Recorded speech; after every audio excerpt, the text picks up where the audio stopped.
अरे, आप यहाँ हैं? आज जब हम अपने शिष्यों से वार्ता कर रहे थे तो आपको वहां नहीं पाया। मैं वहां उपस्थित नहीं रहना चाहता था। क्यों?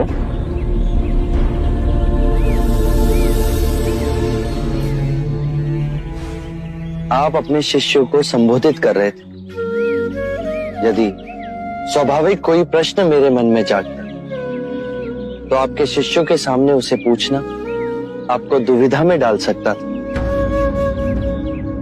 परंतु यहाँ तो एकांत है।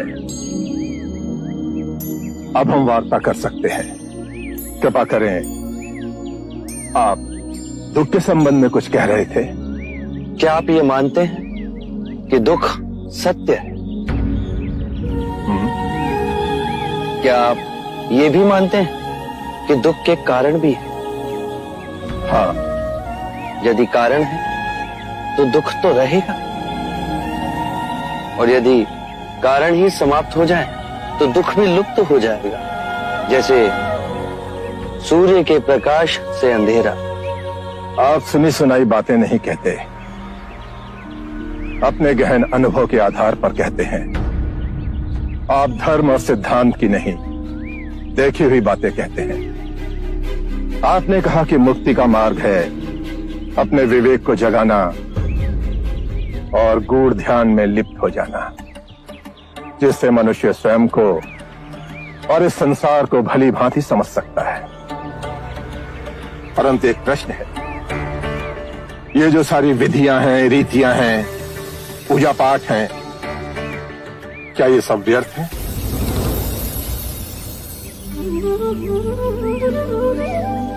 यदि कोई व्यक्ति इस नदी के दूसरे किनारे पर जाना चाहे तो वो क्या करे? यदि जल गहरा नहीं है तो वो चलकर जा सकता है, और यदि जल गहरा है तो वो नाव की सहायता से जा सकता है या स्वयं तैरकर जा सकता है।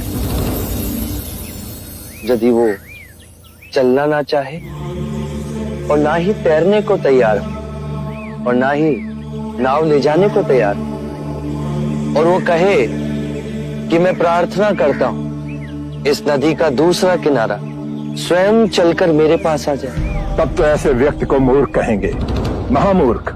इसी प्रकार यदि व्यक्ति अज्ञान और भ्रांति को अपने विवेक से मिटाएगा नहीं तो परम आनंद और मुक्ति के दूसरे छोर पे कैसे पहुंच पाएगा? चाहे वो पूजा करे या अनुष्ठान या व्रत करे या किसी नीति पर चले, वो इस किनारे ही रहेगा। हमने सारे शास्त्रों को पढ़ा, उन पर व्याख्या की, परंतु जीवन के इतने जटिल सत्य को इतनी सरलता से किसी ने नहीं समझाया, किसी ने नहीं समझाया। आप इस भटकती मानवता को परम ज्ञान का मार्ग दिखाएंगे। आप करुणा के सागर हो। हे बुद्ध, आप हमें अपना अनुयायी स्वीकार करें। बुद्धं शरणं गच्छामि, धम्मं शरणं गच्छामि।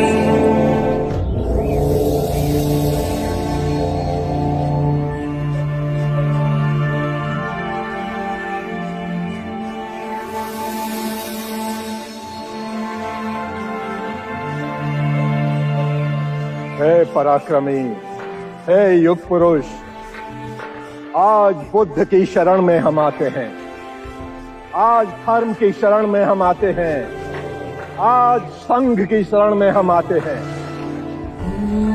समय की गहरी नदी में इन दीन दुखियों और भटकती आत्माओं के आप ही नाविक हो। घोर अनर्थ हो रहा है गुरुवर्य, घोर अनर्थ।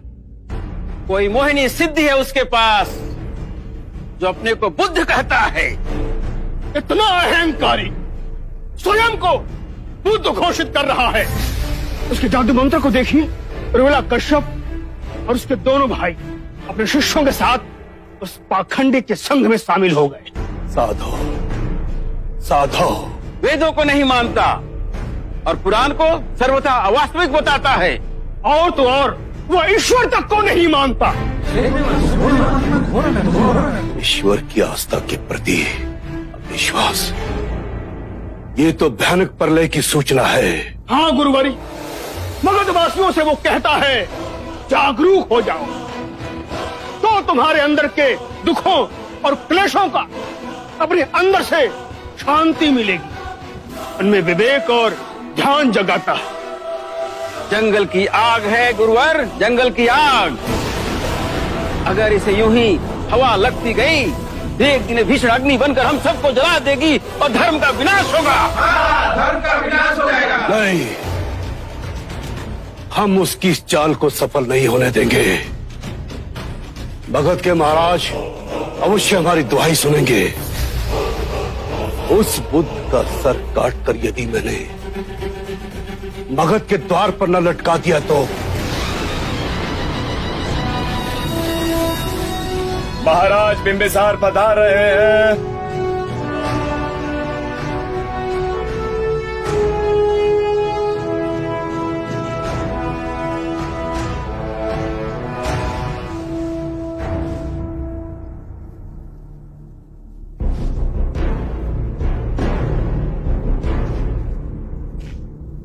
महाराज, एक आंधी आपके विरुद्ध भयानक रूप ले रही है। एक व्यक्ति हमारे धर्म और हमारे सामाजिक ढांचे को हिला रहा है। कौन है वो? क्या परिचय है उसका? एक ढोंगी जो ना तो ईश्वर को मानता है और ना ही किसी धर्म। मगधवासियों को बहला फुसलाकर उन्हें अपना अनुयायी बना रहा है। कोई नई विचारधारा का जनक होगा। ऐसे कितने आए और कितने चले गए। शासन का प्रवाह ऐसे छोटे मोटे बवंडरों को अपने आप में समा ही लेता है। महाराज, ये कोई साधारण बवंडर नहीं है। राजनीति शासक जिस संरचना के साथ चलता है, आज वो उसी को चुनौती दे रहा है। ये किसी गहरी क्रांति का संकेत है। यदि उसका शीश उठ रहा है तो उसका शीश अवश्य कटेगा। क्या नाम है उसका? क्षमा चाहता हूं महाराज, आपके मित्र राजगृह पधार रहे हैं अपने अनुयायियों के साथ। सिद्धार्थ गौतम है।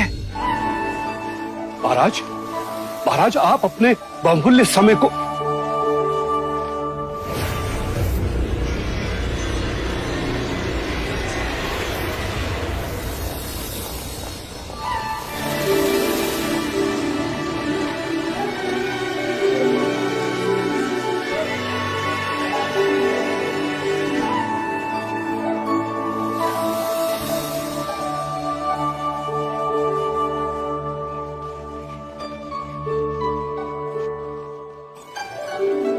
महाराज, आपके स्वागत के लिए वे स्वयं नहीं आए। इतना अभिमान।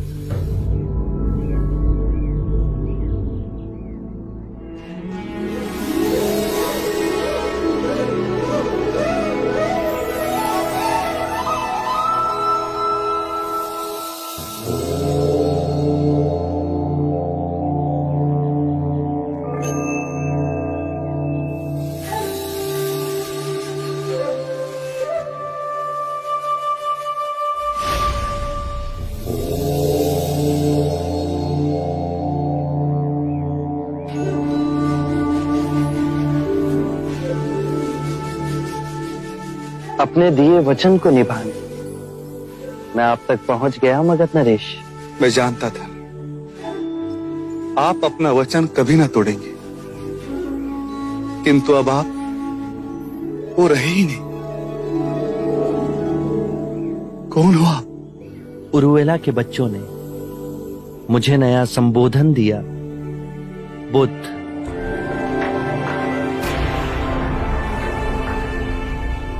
अति श्रेष्ठ। बुद्ध बुद्ध बुद्ध बुद्ध बुद्ध बुद्ध बुद्ध। मैं भी अब आपको बुद्ध ही कहूंगा। सिद्धार्थ से बुद्ध का परिवर्तन अद्भुत है। आपका आभा मंडल, आपसे झरता शांति का झरना, आपका अभूतपूर्ण सौंदर्य इस बात की हुंकार दे रहा है कि आप उस परम ज्ञान को उपलब्ध हो चुके हो। और मैं चक्रवर्ती राजा होने के बाद भी निम्न ही रह गया। ये ऊंचता नीचता का विचार ही असत्य है। पहले क्षण आपने मुझे अपनी बुद्धि से देखा, इसीलिए आपको हमारे बीच अंतर का विचार आया। उसके बाद आपने मुझे अपने मन की आंखों से देखा। वहां आपकी चेतना विभाजित ना हो सकी। क्या अंतर है आप में और मुझ में? एक ज्ञानी अज्ञानी से पूछ रहा है कि क्या अंतर है उसमें और मुझ में। पृथ्वी और स्वर्ग में क्या अंतर है? पृथ्वी तुम्हारी जड़ें हैं और स्वर्ग तुम्हारी फैलती हुई ऊर्जा। बुद्धि की चालाकी देखो, फिर वो दो हिस्सों में विभाजित कर रही है। आप धार्मिक हो या नैतिक? नैतिकता और धर्म अलग है। हाँ, नैतिकता स्वर्ग का प्रलोभन देती है, नरक से डराती है, दो हिस्सों में बांटती है। धर्म ऐसा नहीं करता। तो फिर धर्म क्या है? परम ज्ञान क्या है? केवल अनुभूति। स्वयं को जानो, स्वयं को पहचानो। कोई विचार नहीं, कोई जिज्ञासा नहीं, केवल अनुभव। स्वयं को मध्य में केंद्रित रखो, विरोधों से ऊपर उठो। और जब तुम्हें ये अनुभव होगा तो विभाजित कर देखने के बाद स्वयं गिर जाएगी। जैसे पतझड़ में वृक्ष से पत्ते सूखकर स्वयं गिर जाते हैं। मैं भी इस परम अनुभव को उपलब्ध हो सकता हूँ? अवश्य। हम सब में वही चेतना की नदी है जो सूरज, चंद्रमा, सितारे, आकाश गंगाओं में बहती। परम ज्ञान का द्वार हम सब के भीतर है।